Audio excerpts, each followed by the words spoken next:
Quick video to tell you about my experience fitting a turbo cartridge to my 2016 Peugeot 308 100 brake horsepower HDI. Took it to bits to see why the turbo has failed. I really couldn't understand. Took the inlet and the outlet pipes off, and I found the filter from the lower banjo bolt had broken up. Now this is a known fault. So this is what a banjo bolt looks like before it was superseded. This is the filter out of the bolt. That's the bit that breaks up.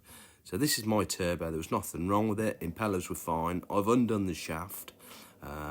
Shaft is fine. The shaft is not blued in any way.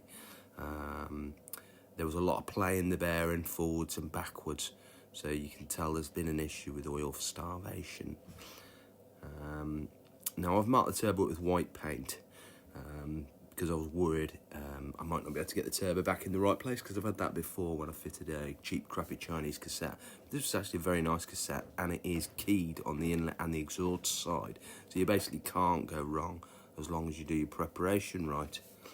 So the circlip is fitted in one way. It's sided, so you can't fit it in backwards. You've got to fit it in. So mine's marked with paint, so I know which way it came out anyway. So there's the cartridge, nice little thing. Really didn't know what to expect.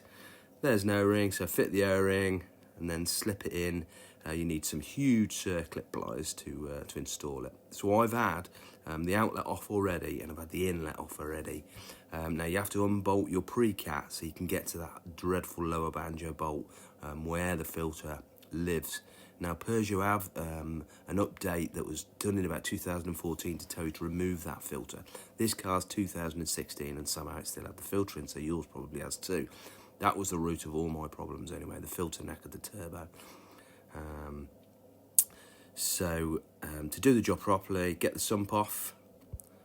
It's an easy enough job. Just split the, check the gauze is nice and clear. I've also blown through the return pipe to check there's no debris in that return pipe. Don't make a big drama out of getting the sump off. Just undo that one clamp on the exhaust flexi and the pre-cat, and you can just lift the sump out of the way. It's no great drama. The whole job only took about 2.5 hours anyway. So the sump just uses a bit of sealant to go back on. There's no gasket. So right, so I've got the whole thing back together now. I've primed the turbo with some oil, and I'm leaving the feed pipe off because I want to visually inspect that there's plenty of oil coming through the feed pipe. I can't show you that because obviously I'm going to have to run the car and I need to watch the pipe at the same time. Anyway, I do that, and there's loads and loads of feed, so I'm really happy. And that's the way I've primed the turbo, basically. I've put a little bit of oil in a bag, cut the corner off, and just put a couple of dribbles in. I'm only going to start it up for 5 seconds. So it's no great shakes. Anyway, I put it all back together, cut the codes initially. I also have to change, wash out the intercooler and pipes because they've got a bit of oil residue in it. This is the turbo charger. I bought it off eBay, £105. I've got to say I'm very, very happy. This code kept being thrown up. Once I'd cleared it a few times and cleaned the turbo charger out, it was all good. I'll update in a couple of months to see how the turbo is, but it feels absolutely fine. I can't imagine I'm going to have a problem with it. So overall, I'm very, very happy with that turbo cassette, and I'd recommend one to you.